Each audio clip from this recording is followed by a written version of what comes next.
What's going on, guys? Jacob over here, coming to you with my reactions to Packers versus Vikings.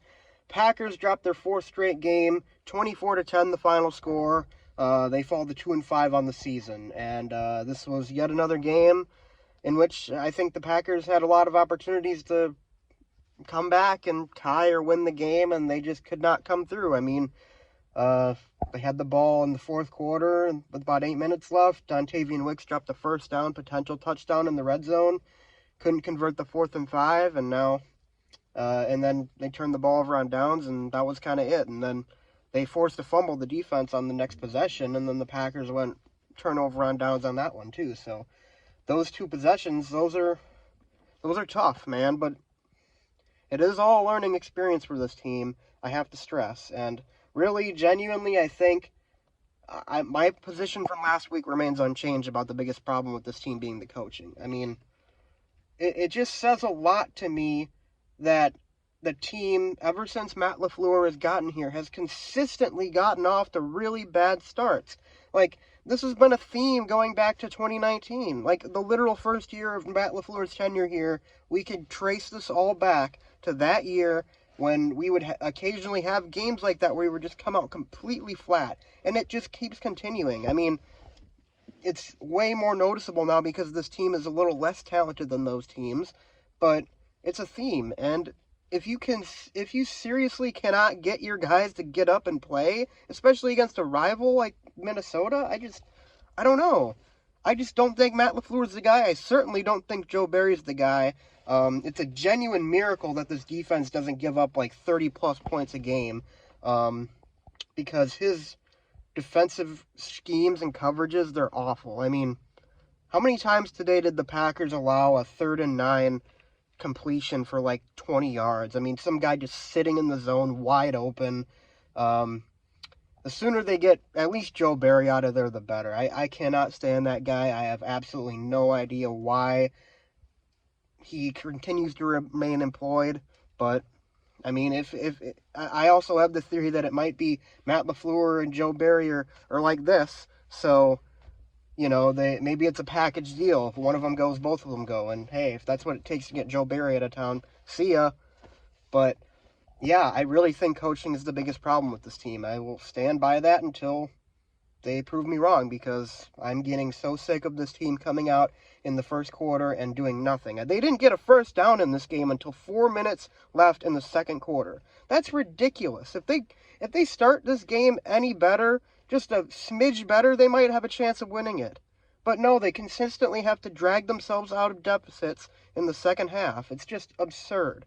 But, I mean, we can talk about Jordan Love, too. Jordan Love, genuinely think he is the least of this team's worries right now. I think today he had a solid game overall. Definitely missed a few throws, but overall pretty solid. And I feel like that's been the theme of Jordan Love's season. He's had a lot of pretty decent games where there was 1 or 2 really bad misses, and that kind of overshadows the rest of it. Except for the Raiders game, that was a really bad performance by Jordan Love. But I am liking a lot of what I see from the guy. I mean, it takes time to develop as a quarterback. You got to give him the whole season to really come into his own. I mean, he still struggles on the deep ball. That's like very clear, but you know, it's been 7 games. You got to give him more time to, you know, get that in rhythm. And then of course his receivers today, they dropped at least 10 passes. At least 10 passes I saw. The receiver hit the receiver right in the hands. At least 10 passes I saw like that. I mean, you got to help the man out. And then the offensive line, oh my God. Now, this is something I don't understand. They took out Rasheed Walker, which I was hoping that they were going to do at left tackle. They put Josh Nijman in, and all of a sudden the offense actually started moving the ball in the second half. And then on the last few drives, it was Rasheed Walker at left tackle again, and Love was getting pressured on like every play. I don't get it. I don't get, like, what the logic behind that is. Like, how do you not see that Josh is way better? Why would you put in Rasheed Walker in that situation? It's coaching malpractice. It goes back to the coaching. The root cause of everything wrong with this team is the coaching. And until these guys are out of here, until they clean house and bring in a whole new staff and try and reshape the team, maybe not from a personnel standpoint, but from a coaching standpoint, then I just don't see any way this team improves. Now, this might be the season where we have to win 4 or 5 games and get a top 5 pick, and if that's the case, and it means that Matt LaFleur is gone and that there's fresh faces in Green Bay next season, and Jordan Love gets, Marvin Harrison Jr. to throw the ball to, then so be it. I will take a 4 or 5 win season if that is what the outlook for 2024 is. And if that all happens, I definitely could see the Packers being a contender, at least a playoff contender in 2024. But as of right now, the Packers, they're kind of in that middle zone where, they can't really improve the team very much, and their coaching is kind of, it's gotten stale, I think, under Matt LaFleur. I think that's a good word to describe it. So this is the transitional year, where they kind of go from one era to the other. They had Rodgers last year, went out kind of sad, 8-9, lost the game to end the season. That would have put them in the playoffs. Then the next year is kind of like, oh boy, we got to overhaul everything. Jordan Love is the new guy. It's the Jordan Love era, and things kind of go rocky. But then, you make the necessary changes for the next season to be better. And I feel like we might be in the middle of that year. So, I guess I would just say you might want to prepare yourself to watch some pretty bad football the rest of the season. But as long as Jordan Love continues to improve, as long as he continues to show signs that he could be the guy, then I think they have to stick with him. And I'm going to be behind him 100%, man. I mean, Jordan Love, he's the guy for this team. I think he is the guy for this team. And he might not be elite yet. He might not be showing us that he's like Aaron Rodgers right away, but give him some time.